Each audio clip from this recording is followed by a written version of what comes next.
left to right, left to right, left to right, left, right, left, right, left, right, left, right, left, right, left, right. Turn it up. We're truly living in an interesting time where technology has the capability of enhancing anyone's ability. Just about anyone with a phone and laptop can make a movie. In that same regard, just about anyone with a guitar and internet connection can be a superstar. There are thousands of free tutorials online where you can learn just about any instrument.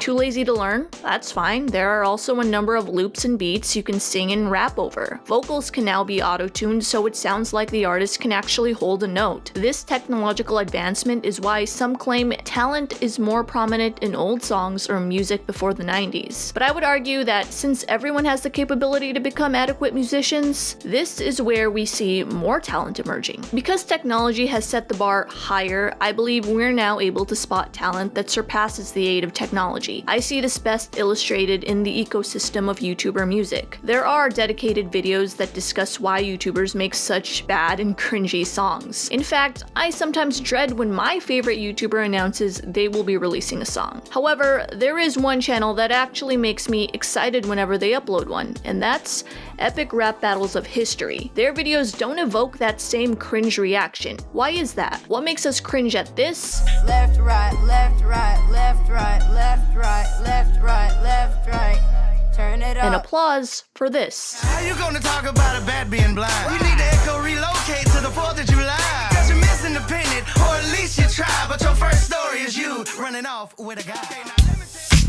Welcome to Psych IRL, my name is Donna. I know what you're thinking, oh look, here comes another YouTuber critiquing other YouTubers' diss tracks without making one herself. Well, that's fair, so I guess I'm gonna have to make one too, and you're gonna join in the process and watch me embarrass myself. And the only person that would be willing to embarrass herself too is my sister, Ella.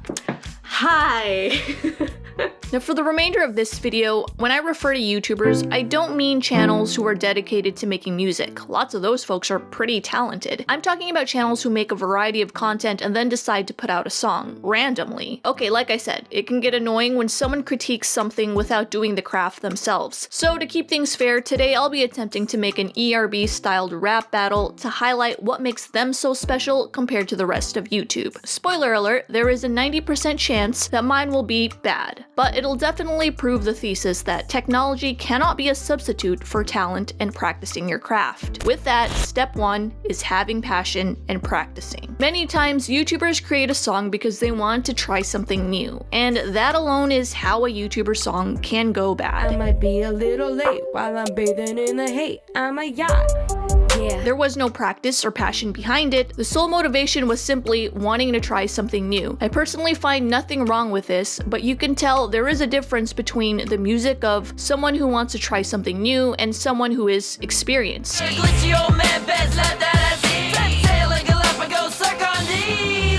Mighty Morphin Michael Vick. Your animated play fights make me sick. When I battle a foe from some simple of beginning, I'm not Charles Sheen, but I am Tom Winning. In the case of Epic Rap Battles of History, Peter Shukoff, aka Nice Peter, and Lloyd Alquist, aka Epic Lloyd, first met freestyling on a porch in Chicago. Both had moved there to study improv and comedy. They would tour the country in an improv comedy group called Mission Improbable. Nice Peter and Epic Lloyd would later go their separate ways and improve their craft on their own. Epic Lloyd started a comedy theater called West Side Comedy Theater, and Nice Peter working on a channel called The Station, which would later become Maker Studios and then Disney Digital. The duo then reconnected to perform comedy once again. They decided that one of their live segments called Celebrity Rap Battle would best be executed online. The concept, of course, involves two characters clashing in a battle of words, rhyme, and rhythm. Thus, the channel Epic Rap Battles of History was born, and now boasts over 3 billion views. So in terms of practice, passion, and background, ERB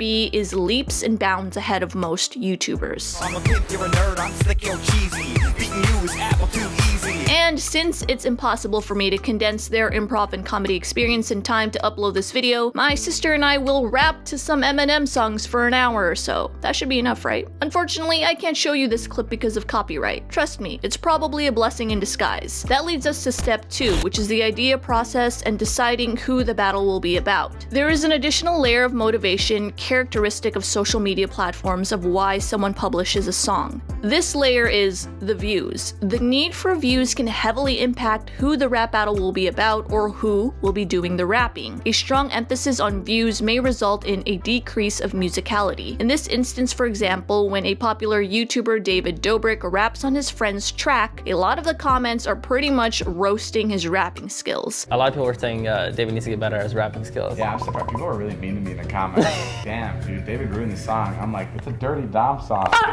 A big element for that is because Dobrik doesn't necessarily want to be a rapper. His main motivation is to help his friend gain views by using his name. I may be white, but I'm feeling whiter. Got all my homies here, we're all tighter than you will ever be, cause I'm over here pulling all-nighters. A lot of fans just want to see if their favorite internet star can sing or rap. The fact is definitely important to take into account in today's social media driven world. There are a rising amount of stories that your follower count is now a consideration casting directors take when you go in for an audition. This is simply for marketing purposes. The person with a bigger following will drive more eyes to the show they're in. So follower count or viewership doesn't necessarily equate to how much skill one has. The viewership of this video is mostly wanting to know if Dobrik can rap, while the viewership of ERB is of the actual content in the rap. What about we do JoJo Siwa and Emma Chamberlain?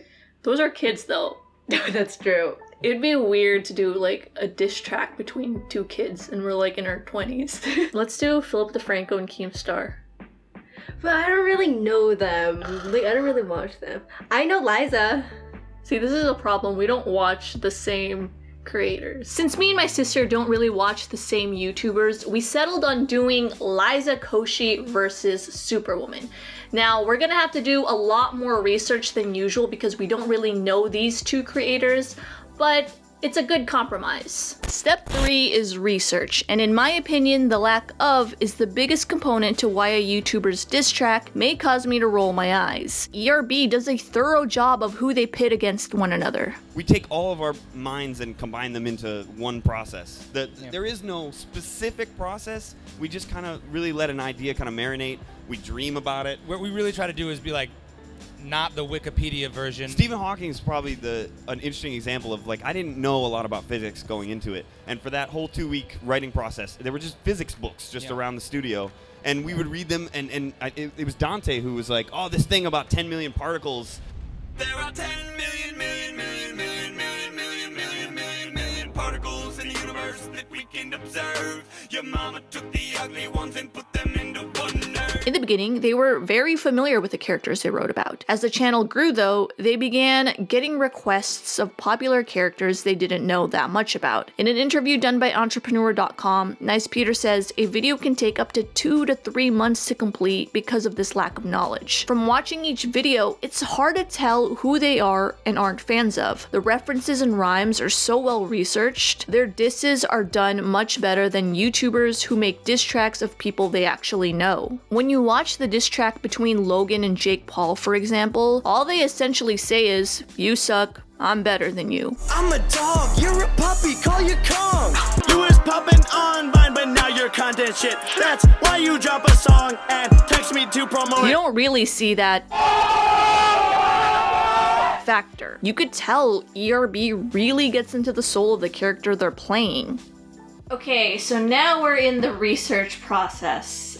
I kind of feel bad because Liza and Superwoman are such like nice people. Okay, so I guess we have to think about well-known controversies for each person. And the thing is, it doesn't necessarily have to be true, because that's what they do in epic rap battles of history, like in the PewDiePie versus T-Series one. Like when they're talking about the Wall Street Journal, everyone was mostly on PewDiePie's side, but like, you know, it's still kind of like a funny jab. Jumping you in subs is just my next hurdle. First I'll crush you with my words like the Wall Street Journal. And then we don't have to also make fun of their controversies. We can also make fun of the stuff they succeeded in, like in the Skrillex and Mozart thing. Like Mozart was making fun of how Skrillex uses technology to make his music instead of real instruments. Even though his music is like super popular right Yeah. now. In my opinion, and this is what Epic Rap Battles does very well, like one of the best diss tracks or one of the best methods to writing a diss track is that it hits the soul. It can't be generic. It can't just be like, you are ugly. Yeah, it can't be like something that you can apply to everyone. You have to actually go in for the references and stuff. And I think ERB does that very well. So what rhymes with Koshy? Step 4, writing the lyrics and music. Now, Ella and I will be writing and rapping the lyrics of this rap battle, but when it comes to the music, we're going to need a little help. Hey guys, I'm currently in London and I am meeting some of the people who are producing my music, so here we go. When we first got approached by Donna to do this Epic Rap Battles of History type skit to kind of see how the ins and outs worked of it, she was interested in how, and she thought it would make a pretty good video. I looked into some of the Epic Rap Battles of History and kind of saw what types of instrumentals they used, and then with the help of lovely Kitty's voice, I made all of the instruments, including the drums and all of the synthesizers, all of the I think it was really, etc. It was an added challenge for you to kind of, take a vocal and turn that into an instrument. Yeah. Obviously, I think like the vocal is the best instrument in a way because it's so diverse. But then you had to make that into, an entire beat which was created out of, synthesized instruments. So. Exactly. So just do some kick drums, some snares, and some hi-hats, and I'll chop them up. Kick, snare, hi-hat.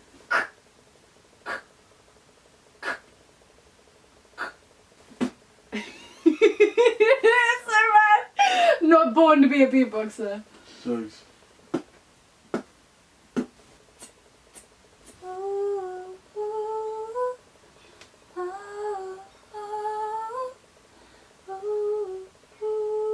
Literally just don't be afraid to go crazy.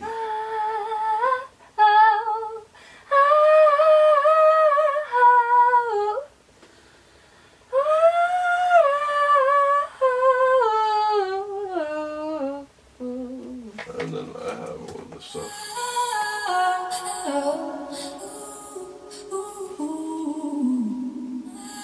Oh, you made it sound really like auto-tuning. No, I made it sound like an old vintage record.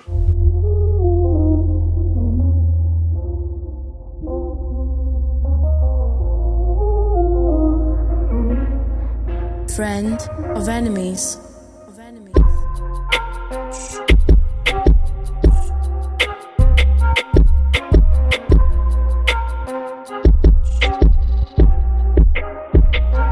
Our vocals? Oh yeah, just how I flex them basically. Yeah. Alright. Was it bad? Tell the truth. It was terrible. Oh fuck. We were bad. We were totally bad. Oh no. So bad. Okay, play it.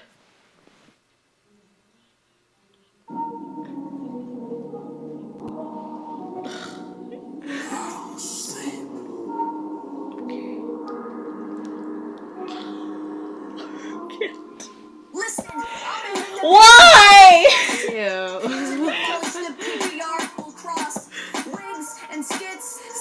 Oh my gosh. Ew. Oh my gosh, I'm so lame. True. Lame. It wasn't that it was terrible. It was that you were inexperienced basically. Yeah. So like the actual lyrics themselves weren't bad, but it was just the way you kind of delivered them. So I had to go in. Yeah, it was just timing. So I just had to not quickly, but I had to go in and then manually adjust each individual where each word would hit or anything like that. And then once that was done, then everything sounded okay. And then I just mixed on the vocal a bit. We were talking about this off camera actually, how a lot of big artists will do that. Like they'll go into the studio, do something completely out of time, and then the producer will take that and make it into like a reasonable song. So actually when people say, oh, I love this artist, like they love the producer. It's mostly the engineer. Yeah, they just don't really know. The average audience member doesn't even know about the whole structure of you have a producer and then a musician and then a vocalist. And maybe session musicians, they just know about the main the face artist. of the brand, When Bryce Gum writes a diss track or anyone else writes a diss track, I don't think the purpose is to be musical. Even with Epic Rap Battles of History, I don't think the purpose is to be musical. It's just to, it's for comedic effect and, it's comedy, so it doesn't really. They still have some talent when it comes to writing the bars and stuff. And there's a car over Yeah, there. there's a car. They still have Starting. they still have the talent when it comes to writing and getting down nice bars and everything like that. But I think it's more focused on content based rather than sonically. Bryce doesn't write his lyrics. At the beginning of creating this video, I thought a lot about whether or not AI could replace the human performer. Why don't we watch robots playing piano? Why do we go see live concerts when we can stay at home and listen to the perfectly recorded album? I foolishly scoured the internet for answers of what scientifically makes a good song. Sure, there is music theory to what chord progressions work well together, but there is no strict formula to moving someone to tears or making them laugh. A big fundamental to music is telling a story, whether it be heartbreak, enjoying yourself at a club, or how Elon Musk totally dominates Mark Zuckerberg. Though technology has elevated the common person's ability to create music, it can't replace factors such as talent, passion, and practice. When one does attempt to substitute tech for these, it often leads to cringe. What do you do when people don't know what we go through? They see my blonde hair, blue eyes in class, but they don't know I have a really big heart. So we are going to film a music video, epic rap battles of history style, on a different video. Don't worry, I won't torture you by showing it to you. But yeah, if you want to go watch that, please go watch it. And also, this song is on iTunes. Yeah, so I don't do Patreon or anything like that. So if you don't want to support me and the independent artist in the video, please go download the song. And of course, special thanks to Kitty Got Claws and Idontsleep for producing the music for this. I really appreciate them. They're very underrated music producers. Their links will also be down in the description below. So yeah, buy the song. I will see you guys next time. Stay psyched.